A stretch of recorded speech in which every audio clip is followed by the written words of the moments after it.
Ladies and gentlemen, this is Adesh and welcome to my Kaneri. Musafir cafe പറഞ്ഞിട്ട് ഒരു novel ഉണ്ട്. 2016 എന്തോ release ആയതാണ്. ഭയങ്കര ഫാസ്റ്റ് സെല്ലിംഗ് ആയിരുന്നു, ഭയങ്കര പീപ്പിൾ അക്സെപ്റ്റൻസ് കിട്ടിയ ഒരു നോവലായിരുന്നു. അത് ഇപ്പൊ ഒരു സീരീസ് ആക്കി മാറ്റിയിട്ടുണ്ട് ആൻഡ് അത് OTT റിലീസ് ചെയ്തിട്ടുണ്ട്. നമ്മുടെ വിക്രാന്ത് മാസയാണ് അതിൽ മെയിൻ ലീഡായിട്ട് അഭിനയിച്ചിരിക്കുന്നത്. സീരീസിന്റെ പേരും മുസാഫിർ കഫേ. നെറ്റ്ഫ്ലിക്സിലാണ് സ്ട്രീം ചെയ്യുന്നത്. ഹിന്ദി ഞങ്ങൾക്ക് ഹിന്ദി അറിയില്ല, തമിഴ് അവൈലബിൾ ആണ്. 8 എപ്പിസോഡിന്റെ സീരീസ് ആണ്. ഒരു എപ്പിസോഡ് ഏകദേശം അരമണിക്കൂറുണ്ട്. 3-4 മണിക്കൂർ ഉണ്ടെങ്കിൽ കണ്ടു തീർക്കാം. മുസാഫിർ കഫേ പറയുമ്പോ മറ്റേ ടൈഗർ സിനിമയല്ല, മുസാഫിർ അതല്ല അത് നെഹി. മുസാഫിർ പറയുമ്പോ ട്രാവലേഴ്സ് കഫേ, അതാണ് ഈ സീരീസ് ഉദ്ദേശിക്കുന്നത്. ലവ് സ്റ്റോറിയാണ്. നിങ്ങൾ ഈ സീരീസ് കണ്ടിട്ടില്ല വെച്ചാൽ പറ്റാത്ത മുസാഫിർ കഫേ പറഞ്ഞ നോവൽ ഇരുന്ന് വായിക്കും. കാരണം നോവൽ ആകുമ്പോൾ നമ്മുടെ ഇമാജിനേഷൻ ആണ്, എന്നാൽ ഇത് ഡയറക്ടറിന്റെ ഇമാജിനേഷൻ നമുക്ക് കാണാൻ പറ്റും. അപ്പൊ ആ ഒരു കിക്ക് കിട്ടില്ല. ഏതൊക്കെ നോവലോ ബുക്കോ സിനിമയോ സീരീസോ ആയിക്കോട്ടെ, ബുക്ക് വായിക്കുന്നതിന്റെ ഫീൽ ഒന്നും ഒരിക്കലും നമുക്ക് സിനിമയിലോ സീരീസിലോ കിട്ടില്ല. സമയം ഉണ്ടെങ്കിൽ ആദ്യം നോവൽ വായിക്കുക, പിന്നെ സമയം ഉണ്ടെങ്കിൽ സീരീസ് കണ്ടു നോക്കുക. നമ്മുടെ വിക്രാന്ത് മാസയുടെ ക്യാരക്ടർ എന്താണ്? ചന്ദർ മോഹൻ ശർമ്മ. ആളൊരു അമേരിക്കൻ കമ്പനിയിൽ സോഫ്റ്റ്വെയർ എഞ്ചിനീയർ ആയിരുന്നു. അമേരിക്കയിൽ വെച്ച് എക്സ് വളരെ വൃത്തിക്ക് തേച്ചു.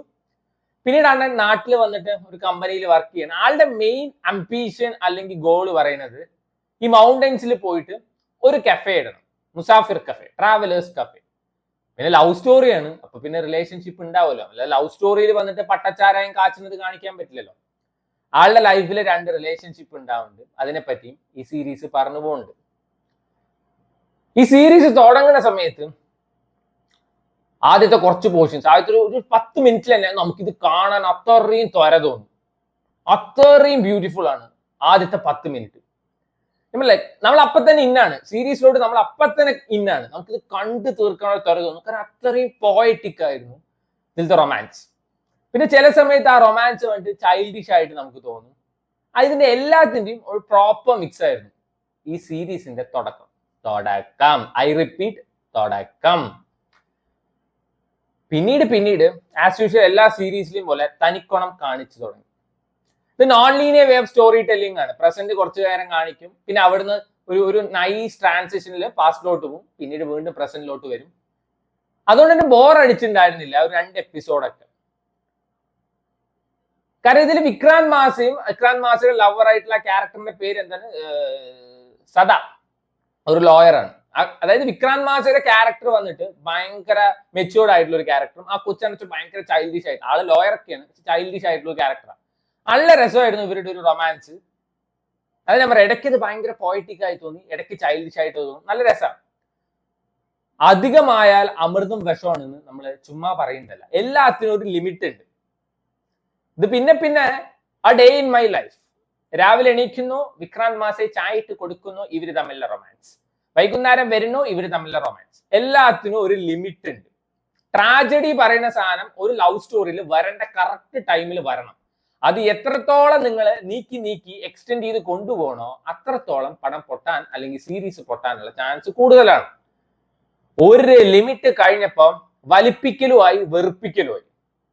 എന്തൊക്കെ ബ്യൂട്ടിഫുൾ റൊമാൻസ് ആണെങ്കിലും ഈ കാണിച്ച സാധനം തന്നെ വീണ്ടും കാണിച്ചുകൊണ്ടിരിക്കുമ്പോൾ അൺസഹിക്കബിൾ ആണ്.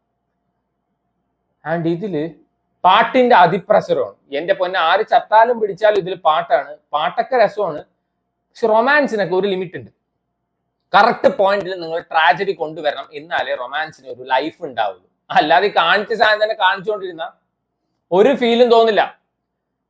ഇത് ശരിക്ക് ഒരു 2 മണിക്കൂർ സിനിമ ആക്കിയിട്ട് വെച്ചാൽ definitely things would have been better. കുറച്ചും കൂടി നന്നായേനെ. 4 മണിക്കൂറൊക്കെ നീട്ടി വലിച്ചു കൊണ്ടുപോകുമ്പോൾ സഹിക്കാൻ പറ്റുന്നില്ല. പിന്നെ പെർഫോമൻസ് വൈസ് എടുത്ത് പറയണ്ട. വിക്രാന്ത് മാസേ അണ്ണാ, നിങ്ങളല്ലേ ഒരു കൊല്ലത്തെ ഗ്യാപ്പ് എടുക്കുകയാണ്, ഫാമിലി ആയിട്ട് ടൈം സ്പെൻഡ് ചെയ്യണം, സിനിമയിൽ നിന്ന് 1 കൊല്ലത്തേക്ക് റിട്ടയർ ചെയ്യാണ് പറഞ്ഞത്. ഇതിപ്പോ പ്രീതം ആൻഡ് പെട്രോ ചെയ്തു, പീസ് ആനന്ദ് ചെയ്തു. വിക്രാന്ത് മാസയുടെ ഒരു പ്രത്യേക കഴിവ് എന്താ വെച്ചാൽ, വിക്രാന്ത് മാസ സിനിമയിൽ ഉണ്ടെങ്കിൽ നമ്മൾ വിക്രാന്ത് മാസയുടെ സൈഡേ പിടിക്കുള്ളൂ. ഇതിപ്പോ വിക്രാന്ത് മാസ ഒരു പെങ്കൊച്ചിനെ സ്നേഹിക്കുന്നുണ്ട്, ആ പെങ്കൊച്ചിനെ വേറെ ഒരുത്തിനെ സ്നേഹിക്കുന്നുണ്ടെങ്കിൽ പോലും നമുക്ക് വിക്രാന്ത് മാസയുടെ സൈഡേ പിടിക്കാൻ പറ്റുള്ളൂ. ഇവൻ Preetham and petrol this guy is like a psycho villain ആണ്. Still I was supporting Vikrant Massey. നമുക്ക് ആ ഒരു അടുപ്പം വിക്രാന്ത് മാസയുടെ ക്യാരക്ടറിനോട് തോന്നും. അത് അങ്ങേരുടെ കഴിവാണ്. പീക്ക് പെർഫോമൻസ് തന്നെയായിരുന്നു ഇതിലും. വിക്രാന്ത് മാസക്ക് ചെയ്യാൻ പറ്റാത്തായിട്ട് ഒന്നുമില്ല. സൈക്കോ വില്ലൻ ആവും. ഏതൊരു പടമില്ല, സെക്ടർ 36 അങ്ങനെ എന്തോ പേര് ഓർമ്മയില്ല. പീക്ക് വില്ലനിസം ആണ്. കാണാത്തവരുണ്ടെങ്കിൽ കണ്ടു നോക്കുക. ചോക്ലേറ്റ് ബോയ് ആവാൻ അങ്ങേർക്ക് പറ്റും. മറ്റേ താടി മീശയും കളഞ്ഞാൽ മതി. മറ്റേ ഹീറോയിസം കാണിക്കാൻ അങ്ങേർക്ക് പറ്റും. ഭയങ്കര സീരിയസ് ആയിട്ടുള്ള കൺസെപ്റ്റ് അല്ലെങ്കിൽ ഒരു സ്റ്റോറി അങ്ങേർക്ക് ചെയ്യാൻ പറ്റും. എന്ത് വേണമെങ്കിൽ അങ്ങേർക്ക് ചെയ്യാൻ പറ്റും. അത്രയും കിഡു ആക്ടറാണ്. ടുവേർഡ്സ് എൻഡ് ഒക്കെ ഒരു ഇമോഷണൽ സീനൊക്കെ ഉണ്ട്. ആ നൈസ് ആയിരുന്നു.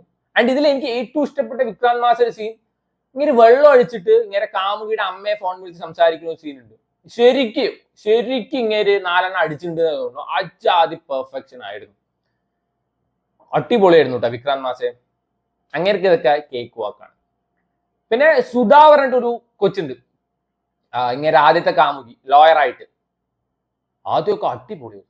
ഈ സിനിമയിൽ ആദ്യം ഈ പാസ്റ്റിലാണ് സുധാ പറഞ്ഞ ഈ ക്യാരക്ടർ വരുന്നത്. പ്രസന്റിൽ പ്രീതി പറഞ്ഞ ക്യാരക്ടർ വരുന്നത്. അപ്പൊ ആദ്യമൊക്കെ കാണുമ്പോ പ്രീതി അങ്ങോട്ട് മാറി നിൽക്കുവച്ചേ, സുധ വരട്ടെ, അങ്ങനെയാണ് തോന്നിയിട്ടുണ്ടായിരുന്നത്. എന്നാൽ പോകെ ആ പ്രീതി പറഞ്ഞ ക്യാരക്ടർ ചെയ്ത കൊച്ച് ടുവേർഡ്സ് ലാസ്റ്റ് ഒക്കെ കിഡു പെർഫോമൻസ് ആയിരുന്നു. അടിപൊളിയായിരുന്നു കേട്ടോ. ഇമോഷണൽ സീനൊക്കെ ആ കൊച്ച് കിഡു ആയിട്ടാണ് പെർഫോം ചെയ്ത്.